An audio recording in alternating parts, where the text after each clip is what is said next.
Hi there, welcome to this devotion. No question about it.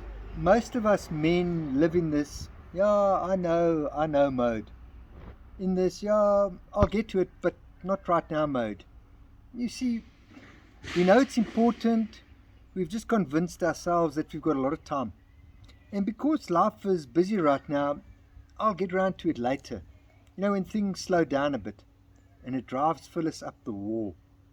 But I must say, most women watching would agree that Phyllis isn't alone in this.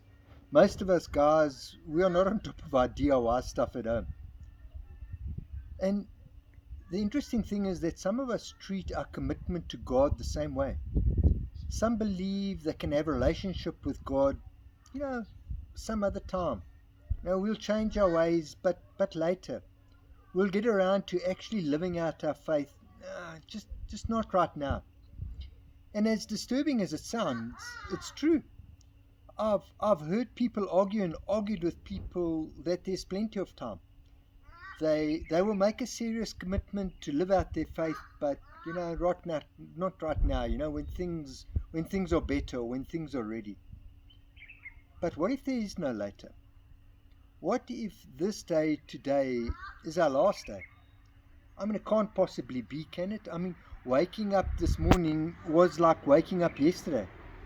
And tomorrow, well, it's going to be the same. There's always plenty of time, right?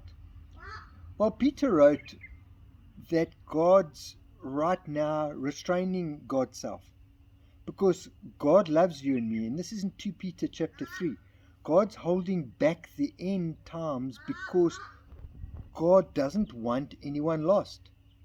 God's giving everyone space and time to change.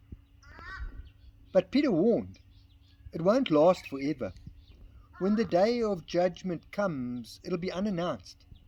Peter refers to it as like a thief. And when the last day comes, the space and time God had been giving us, it'll vanish. So Peter made this appeal. Since everything here today might well be gone tomorrow, do you see how essential it is to live a holy life? Peter made this appeal to that you and we should be living with urgency. So what do we do? I started off by I take a look at my life, and I hope you would do the same. Where are you spending your time? Where are you spending your money? Where are you spending your talent? With whom are you spending your time? What are you neglecting? And then, what are you willing to change? What needs to be changed? It's time. It's time to shift into this I'm on it mode as opposed to this I'll get to it mode. Every now and again I have to remind myself that there's no time to slack off. And I get my A game back into action.